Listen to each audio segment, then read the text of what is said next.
ourselves up, get up out of mud and think tomorrow is a brighter day. It don't matter if today is one of those days you wish you could erase. It's okay.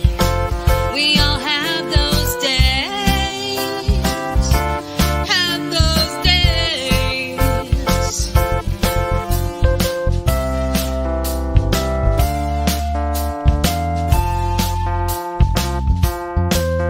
Have you ever had a day that was so fucked up?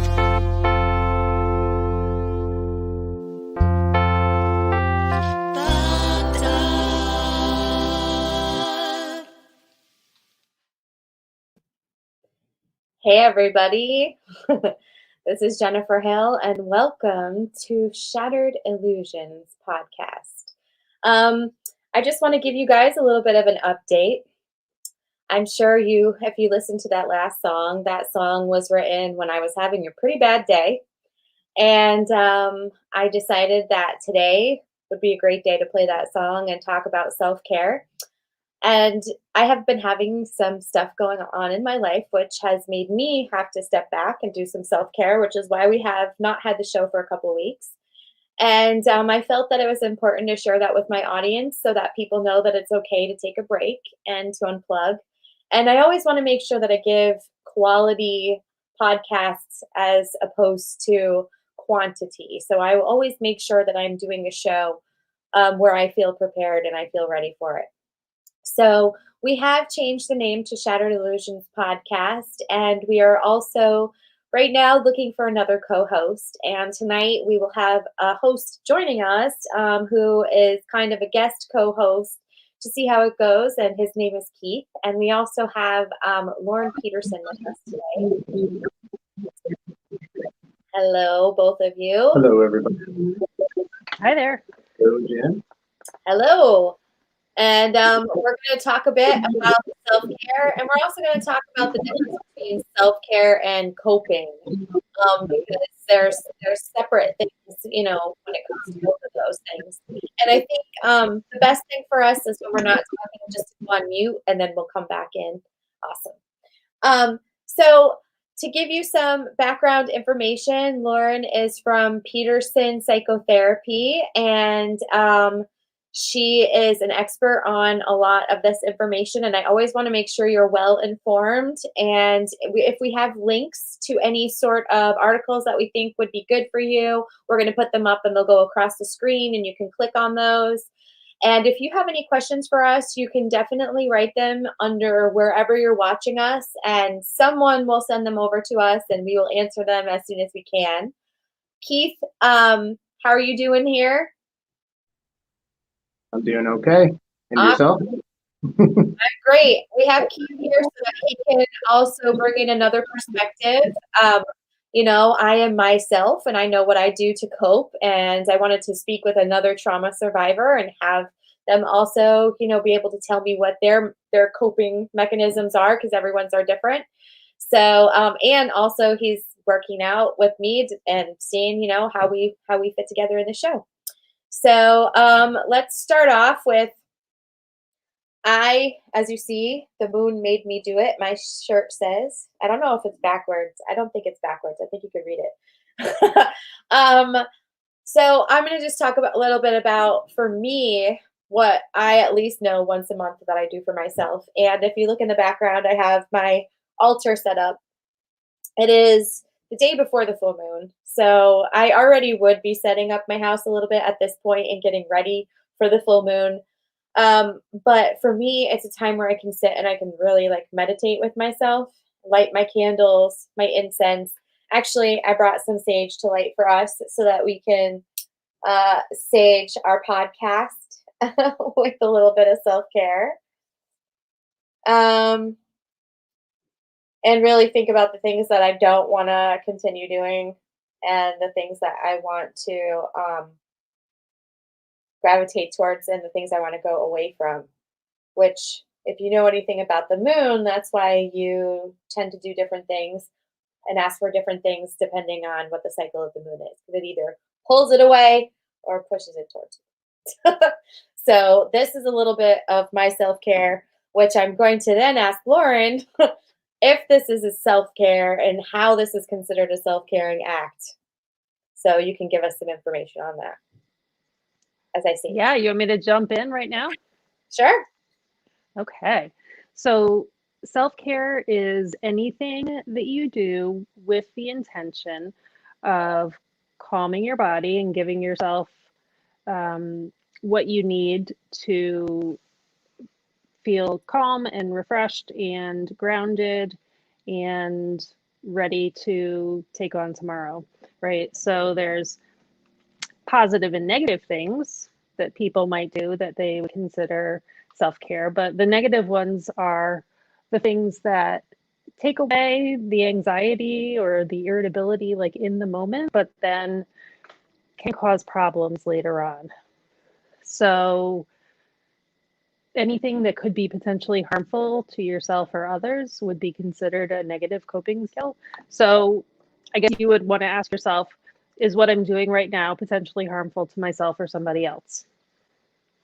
And if the answer is no, then it's a good coping skill. It's a good self-care strategy. And it's a positive coping skill.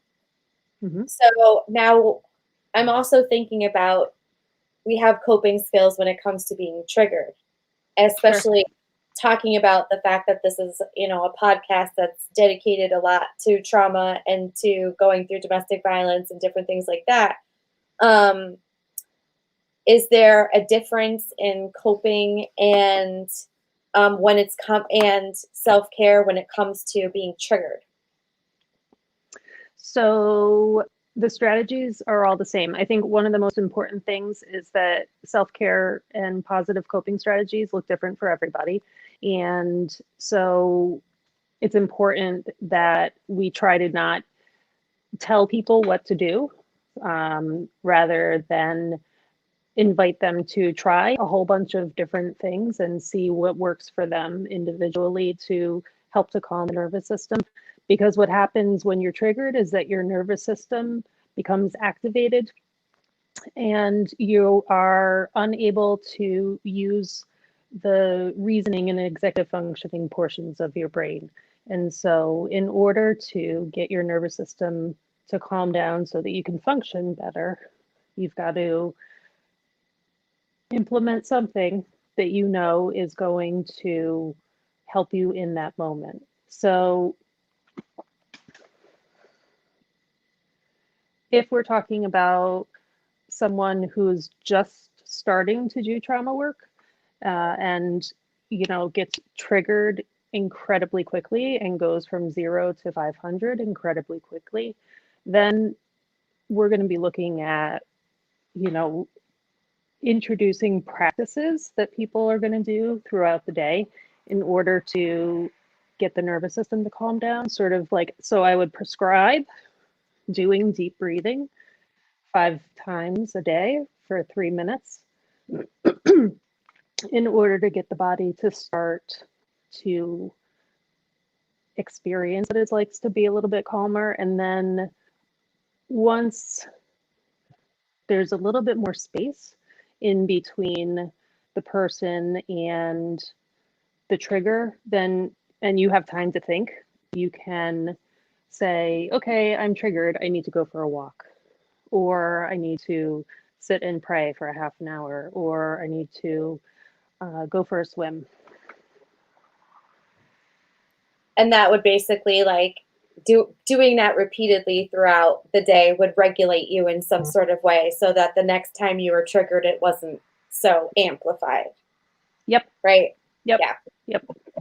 Right. So you've got your you've got your as needed self-care strategies, and you've got your daily routine self-care strategies. So the routines are the ones that keep you sort of regulated on a typical day, and then you're going to add on the PRNs throughout the day depending on your level of stress. Which for me is why I literally have bottles of smells with me everywhere. Right. I mean, and it's it's something that I'll talk about later because this isn't where I like plug things that I do. But recently I started really getting into scents because it's cathartic and it smells good and it makes me feel comfortable. And I feel like even the scents that I'm always picking things that I think are very comfortable. Like I don't tend to be a person that goes towards flowery or towards, I'm always looking for like, I have no idea, but in my mind, there's some like beautiful, like velvet room that's just like all full of pillows that I can go to somewhere. And like, I don't know and where that is what place it smells is. like. And this is what it smells like. Like, if I could make it smell like that, like, I'm not really sure, but it's amber and it's myrrh and it's like, stuff like that. And I'm not sure if those other smells make me anxious, but it's something like if it's too potent, it doesn't do the same thing for me. It turns me off. And then, it's not the same feeling. Well, essential oils have terpenes just like marijuana does. So different oils have different terpenes, which cause different effects.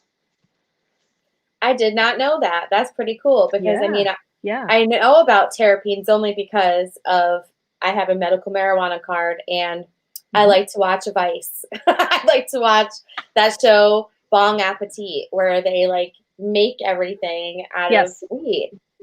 And like they talk about the way that they're using things for different medicinal uses. Like, oh, well, I'm doing this because if you have anxiety, but like, I'm like, where can I get into that cabinet? Like, where can I go learn about those things and find it for my own cabinet to like make every day? Yes. And so like there are a couple of essential oil companies that are like these pyramid businesses that offer tons of education and access to information about terpenes for each oil. And so they tend to be really great resources. And I'm not trying to plug any one company in particular. Yeah. But I mean, oils are oils.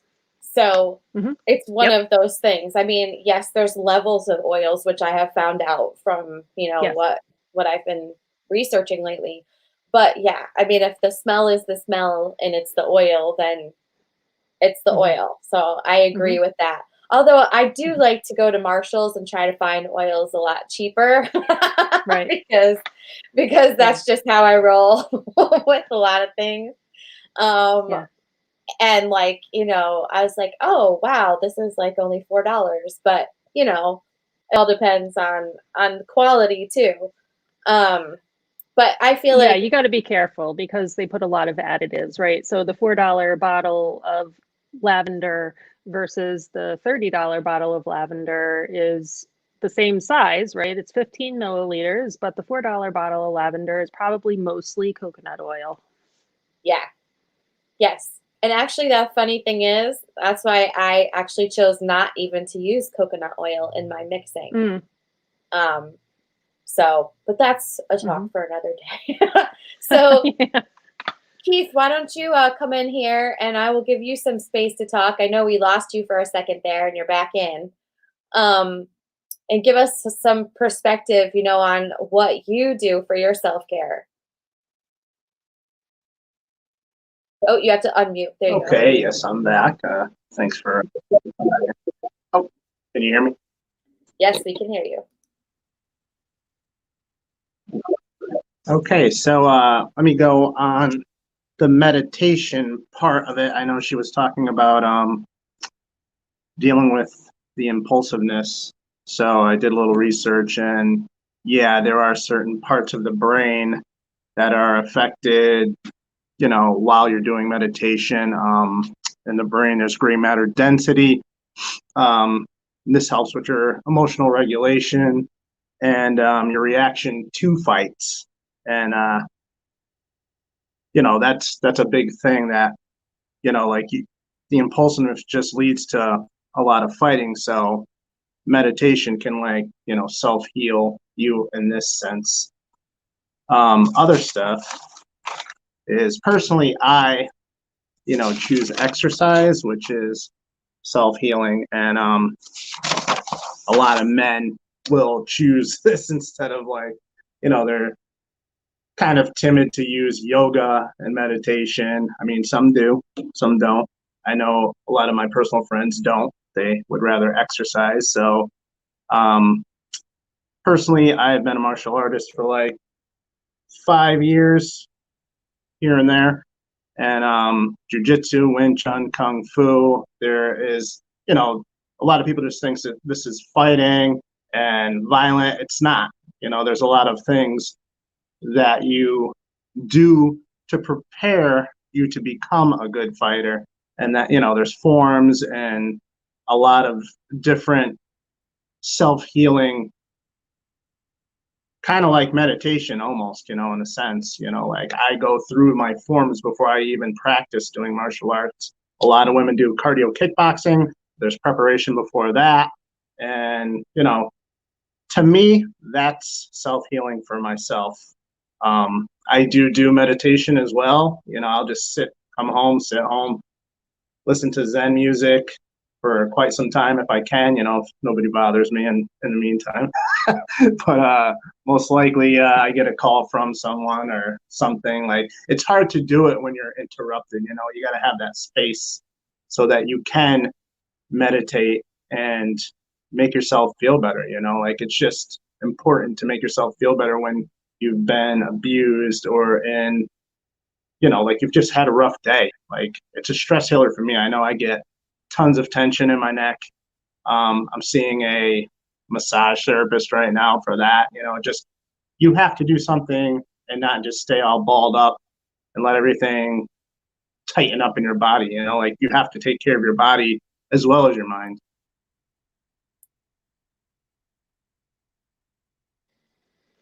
Yeah, can I piggyback on that a little bit, Keith? Sure. My husband is a longtime old school athlete, and for many years said to me, I can't meditate. I don't want to meditate. I just want to go for a run. I just want to go ride my bike. That's meditation for me. And that's, I think, really important is that there's this idea that meditation means you have to, like, sit still and breathe in silence for a period of time, which is really not the case at all. Meditation is anything that you can do that stills your mind. Yeah. Like, I feel like lately my meditation is counting drops. Like, I know that sounds weird, but Yeah. I'm creating these smells and they have to have a certain number of drops in each one of the bottles in order for the smell to come out right in every single bottle. So I literally have to count every drop of everything that I put in. And it's something satisfying about when I put all of the bottles up and I go through and I count each one individually and go through it, because I can't think of anything else, because really, if I do, I'm going to mess it up. And then, like, Yes. So Yes. It's been, besides reading, I read so much. I feel like for reading, I mean, I don't know if for other people, but it gets me out of whatever moment I'm in, because if I have to read words, then I can't really concentrate on, like, the other things that are happening to me. Yeah, right. When you read So, words, and also if you're like a novel reader, it takes you to a different world. I've heard from some people that reading has actually for them in the past been a dissociative episode or a means by which they dissociate. And so as they're going on their healing journey, they've chosen to not read because they don't want to associate that with this old trauma coping mechanism that was developed. And so part of treatment can be, reincorporating reading for people in a very intentional way. That's interesting. I mean, I know that as a kid, I used to read so much that I wouldn't, like, I'd have to ask people, like, did that happen? Or did I read that? Like, and I mean, I used to read so much and didn't really think of it. And then I stopped reading for a really long time. Like, I did for maybe like a decade. And that was when all of the stuff was going on. But it also was because every time I read, I was taking attention away from that person, and he would literally like knock the book out of my hand, be like, I didn't come here on vacation with you to watch you read. I didn't take you here to watch you read. Like, so Yes. my thing that calmed me down was now like every time I pulled out a book, it was like punched out of my hand. So I kind of Right. It became stopped reading. associated with trauma. Yeah. And Mhm. now it's like the other day, Bob was going to take a picture of me because I read so many books this summer that they're taller than me when you stand them on top of each other. And I mean, and then when I look at what I've been reading, I mean, I read Lakota Woman. I read all about like, you know, the Native American women and the different things that they went through. I pretty much read about Yeah. every single woman's plight in every different sort of country and experience. And I don't even know how I gravitated, well, I guess I do, towards those books. But like, I read about every single thing I think that I could have read that a woman went through and got through historically. Like, I even just finished reading the book about Henrietta Sells, about the HeLa cells, and like about what her family went through, you know, and just it's just crazy because I just feel this thing where I guess it's healing to me to read about women who went through something crazy and got through it. Right. It's absolutely, it can be incredibly healing to experience something, whether it's a book or a support group or conversations with other survivors, that makes you realize that you're not alone. Which is And a huge part. also, yeah, and also not crazy. Yeah, because that's the label that everyone has given you, and you've listened to it for so long. I mean, you know, of course you're crazy because you're the one that jumped off the handle after somebody like kept poking you and abusing you and doing things to you for like months, and then you finally like flip out in some sort of like way that they could be like, oh, see, told you, that person's crazy. So yeah, it's interesting. Even with music, I stopped listening to music for quite a long time. And I'm a musician. Right. And it was just too much trauma associated with music that I had to look at it. And if it was between 2002 to 2009, I didn't listen to it. Same thing with movies. I wouldn't watch movies either. So it is. I feel like it takes away some of your coping mechanisms because music is what saved my life in the first place. And music is why I'm here. So to take music away from me and take reading away from me is to isolate me even more. Right? Crazy how it all comes together. Yeah, and it really is. And I mean more ironically, not crazy. So I see Keith's back. I'm looking at a post from Facebook. Jeff is asking if we've got anything for horrible self-esteem. Well, what do you think about that? What can you answer that for him? I think, I mean, I don't know how much Jeff wants to get into stuff, but he's a friend of mine. Okay. And I know he's been struggling a little bit. So in terms of like what I might recommend to help build self-esteem is to ask a person what are the things that they're interested in. What are the things that you're interested in that you enjoy doing?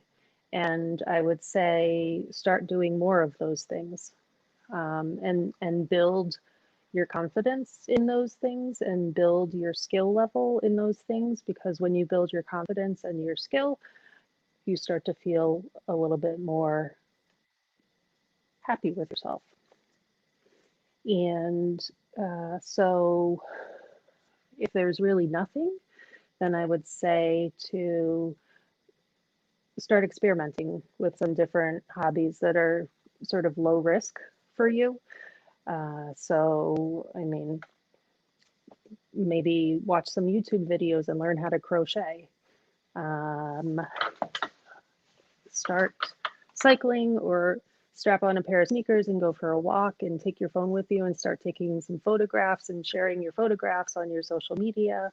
And as you start to engage in these things and you start getting feedback from people that's positive, your self-esteem starts to rise, right? Also, I would say get rid of toxic people if it's possible.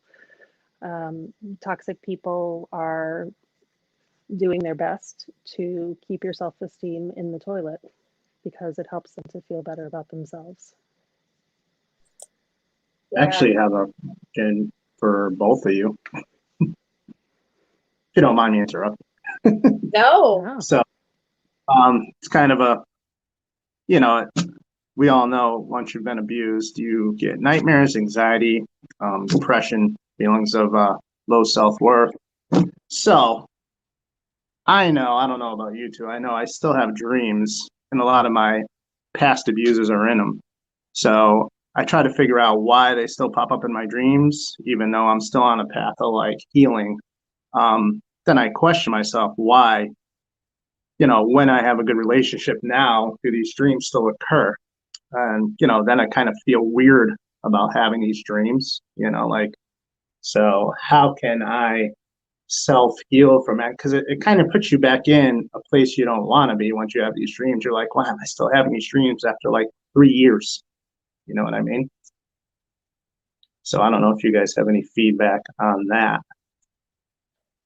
I mean, I can just give you from experience, and then maybe Lauren can give you from, her advice side. But I mean, I still have nightmares, and my nightmares, I'm usually trapped in the house with that person, and I'm telling people that it's danger, and no one's believing me because that person always made themselves look different to everyone else. So I'm like begging with people, like, will you please help me? Will you please help me? And they won't. And so for a long time, I made myself stop dreaming. And that was not good for me at all. And I think that led to even more problems. So I started realizing that if I just kind of like go through the dream and I try to, I don't know if you know about like lucid dreaming, or like if you can get into a state where you're dreaming and you can try to like tell yourself that. Like I try to tell myself in it, like this isn't real. Like this is totally not real. And you're gonna come out of it. But it took me a long time to be able to give myself that sort of dreaming. And I also for a long time didn't feel like I knew where my home was either, because like my home had been like ripped apart from me. And even with my husband, like I'd wake up and wouldn't even know where I was sometimes. And since then, because we talked about everything, like, and I know that he's kind of my home, like he's where I'm home. I don't know, it's kind of fixed some things for me in those aspects, and I don't have those dreams as much because maybe I've kind of like staked my claim even in my dream. That I don't know. That's all I can say is my experience is that. Yep. I was thinking that like maybe yoga might be a form, like I was reading about I guess a Dr. Bessel van der Kolk, hard for me to say, but he says that that yoga provides mastering and regaining ownership over your own bodies, which I feel that kind of ties into those dreams that you have to rebuild a safety wall. And then, a lot of the times you have to rebuild what you think is lost or robbed. And it's like almost having those dreams, you feel like you're losing yourself again, and that you need to regain some sort of just help with your own body. Like these dreams just kind of feel like I'm being grabbed of my healing in some sense. You know what I mean? Don't you think those are the signals for self-care though? That's like when all of a sudden it's like, bah, bah, bah, you need to do some self-care. Yeah. Like, I mean, that's what it is for me. Yeah. Like I'll wake up and be like, whoa, okay, like what the heck did I do to overexert myself?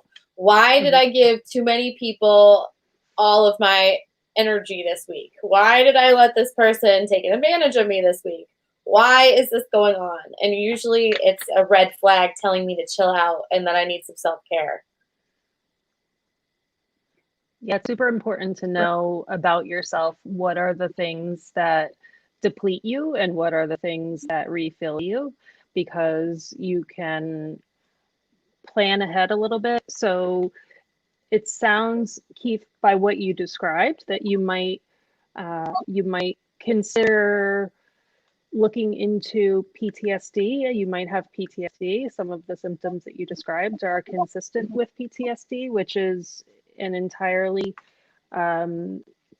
reasonable experience for having been in abusive relationships. And, you know, because I'm a trauma therapist, I utilize and I have different modalities for helping people heal from past trauma, whether they have PTSD or they have cptsd or they have experienced something traumatic without the full diagnosis. Things that help to reroute the pathways in your brain are very good. And yes, yoga is one of those things. And Bessel van der Kolk is a great resource. And reading his book, The Body Keeps the Score, can be incredibly enlightening and also can be incredibly triggering. So just keep an eye out for that. Well, you just reminded me while you were talking about that, but one of the things that's worked for me the best is EMDR therapy, which we really haven't talked about. I feel like for me that is part of my self-care sometimes, but it's because I was able to purchase those wristbands that you told me about. So instead of having to like always worry about like I need to go and get EMDR therapy right now, when sometimes it happens like when I'm triggered and I need to chill myself out, I carry them with me and I just stick them on. Yes. So maybe you could tell a little bit. I have a lot of friends, actually, a lot of people that ask me what EMDR therapy is. And I try to explain that to them, that it kind of like tries to like erase things from being so like pulled into focus and like sort of blurs them in a way, like tries to like, you know what I mean? Not make it so acute so that you can deal with the triggers less and less. But I don't really know how exactly it works. Yeah. You want me to share a little bit about that right now? Yeah, because I think that maybe that's something that might help Keith. Sure. I mean, you know, through that. So EMDR is an acronym that stands for eye movement reprocessing and desensitization, or eye movement desensitization and reprocessing, EMDR.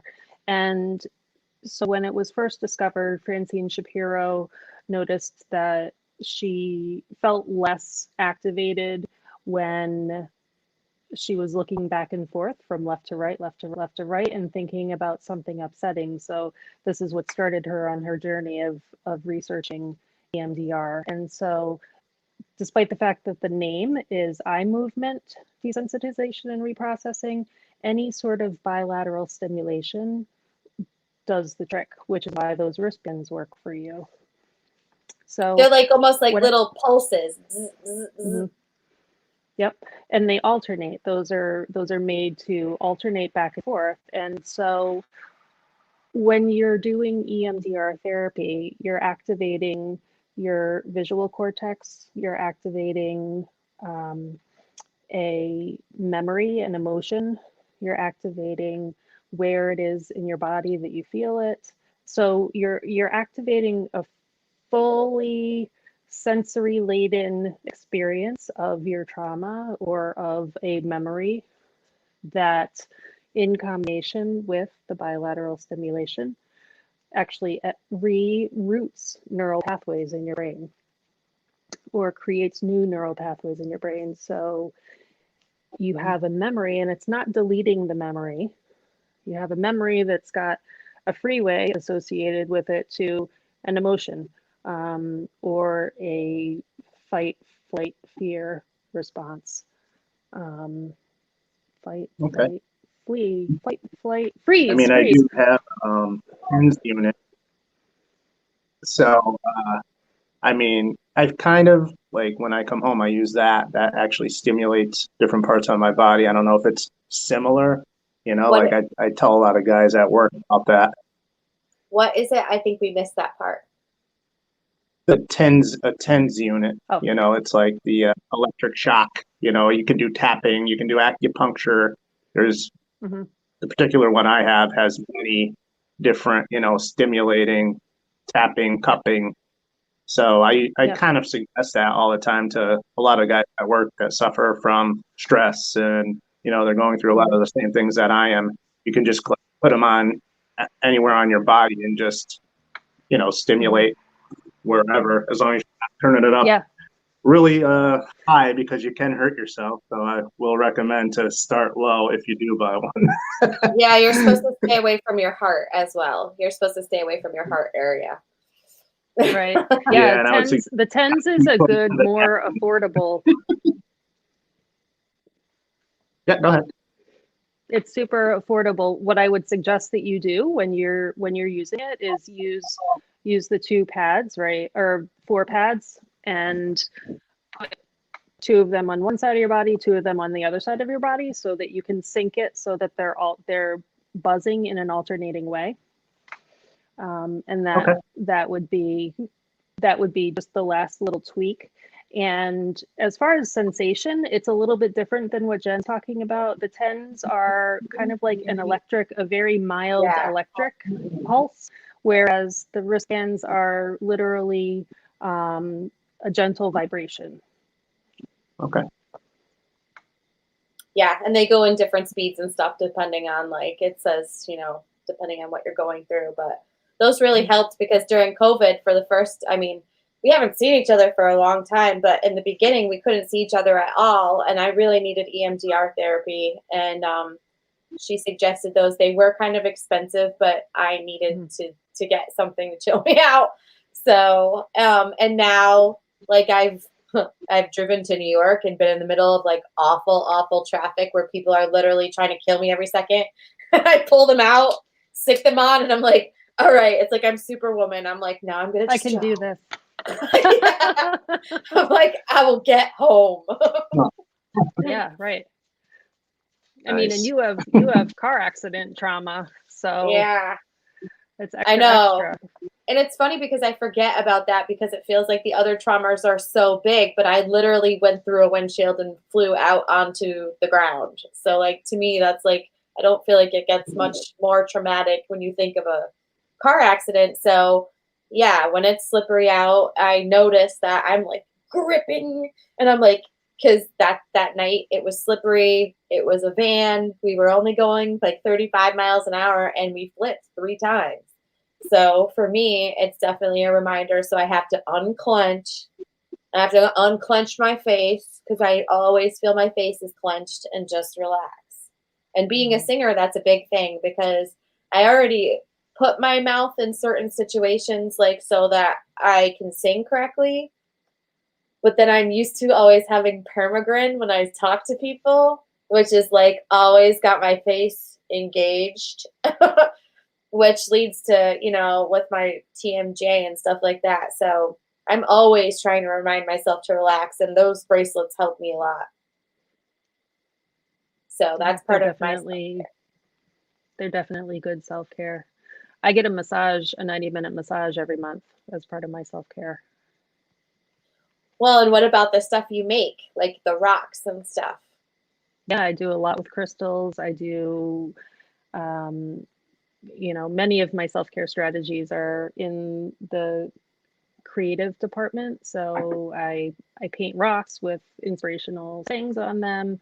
I do beading. I play with oils also, with essential oils, and mix and match and diffuse and fun stuff like that. I have several animals, 4 dogs and 3 cats, who are all super chill and have great calming energy. Yes, they do. And it's, for me, that's why whenever I talk to people, I'm like, well, you have to understand, like, it takes you a long time sometimes to find someone you're comfortable with. And for me to find someone that is giving me coping skills that literally I can be like, oh, you need me to go get, a crystal and sit here and be quiet. Like, I can do that because it's something that I already, do. So I appreciate that within our therapy. And my dog, like, my dog is my therapy dog.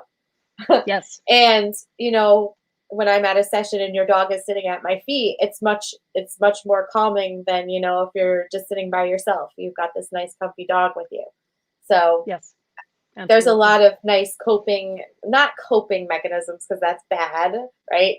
But you know what I No, mean. coping mechanisms are okay as long as they're not causing harm. As long as they're not bad. Yeah. Yeah. So, but for me, that's good, because those are the kinds of things that I need. Mm-hmm. And I think smells is definitely, I don't know. It used to be a trigger for me. There are still smells that are definitely triggers, because I Mm-hmm. always smell and hear and feel things so deeply, that I definitely, like, there's certain things, like, I'll be like, ugh, that guy's wearing Old Spice. Don't let him stand near me. Mm. But Yeah. besides that, you know, and then I just whip out my oil, stick it under my nose, and I'm like, I don't smell that person anymore. Right. And then I can Yeah. continue. Yeah, absolutely. And that's a positive coping strategy. Like, you carry it in your pocket or in your purse or whatever. So it is there when you need to Yeah. change the smell of the environment, or to intentionally, like, give yourself a dose of something calming or soothing. Or opposites, if you're sort of like starting to dissociate a little bit, then there are these like lime packets that you can get on Amazon. Toss that in your mouth and that pops you out of a dissociation very quickly. Are they super sour? Like Yes. that's it It's already is making my mouth water. Like, yeah, it's literally dehydrated lime or lemon juice. oh God. Yeah. Although that might work Oy. with some tequila if you're in a pinch. I know.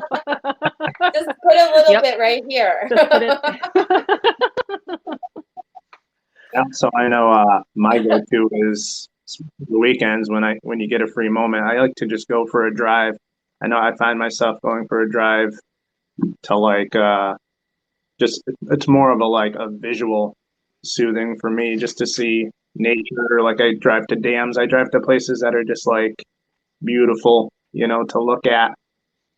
Hmm. Nature is kind of like a self-healing for me, you know, and when I get a chance, I'll just say, hey, let's go take a drive, and not even know where I'm going, you know, just find a place, point and go, you know, and Yeah.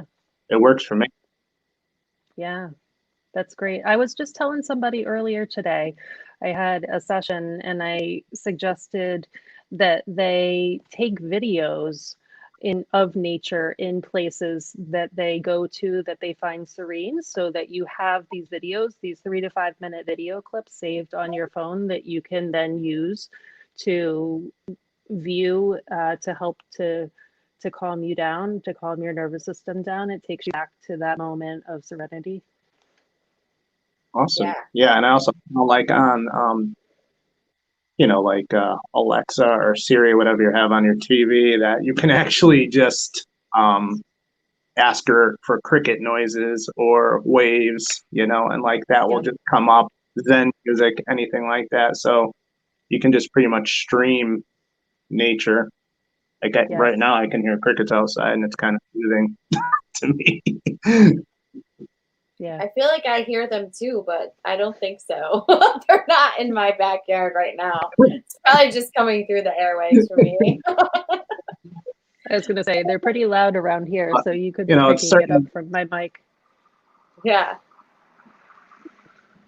Sorry, Keith. yeah, Sounds certain like, people though, it doesn't work for them. You know, like Hmm.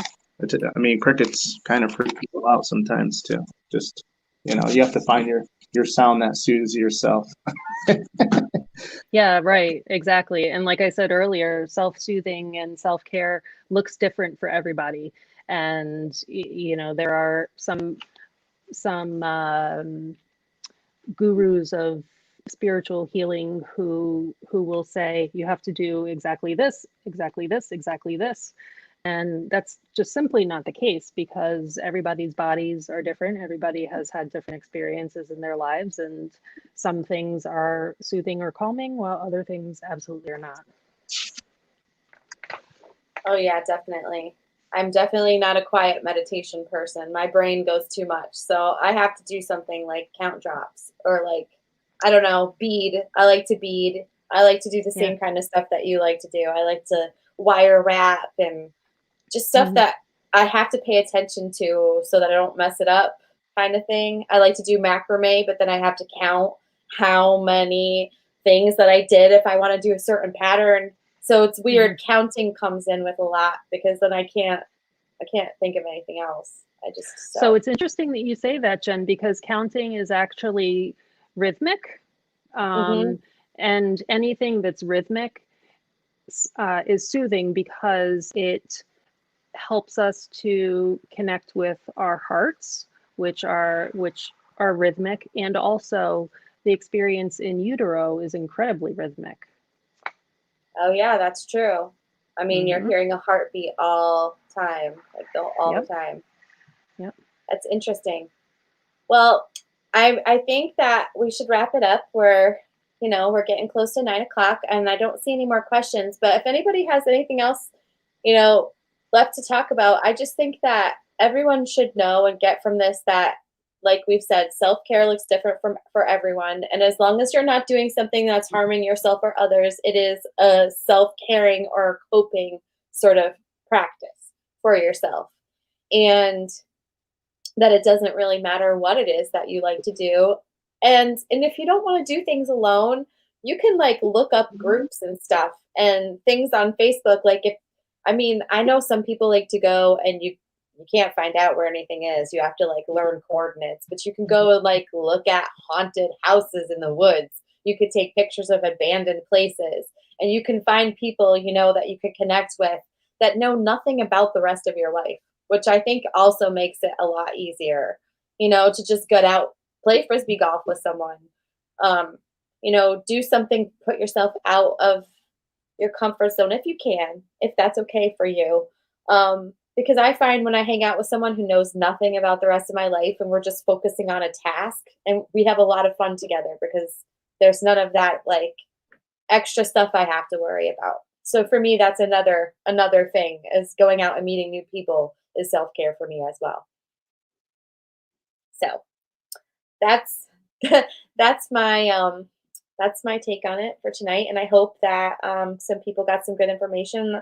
I hope, Jeff, that you got some good information. And if you have any more questions for us, you can send it as a DM to the Shattered Illusions message inbox.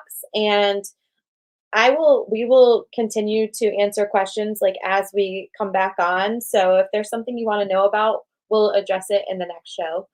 And if there's any resources that anyone needs, feel free to please reach out. We have a couple links that have to do with what Lauren was talking about, coping versus, bad coping skills. Oh, what are the differences between that and self-care, which he just put up right now from Medium.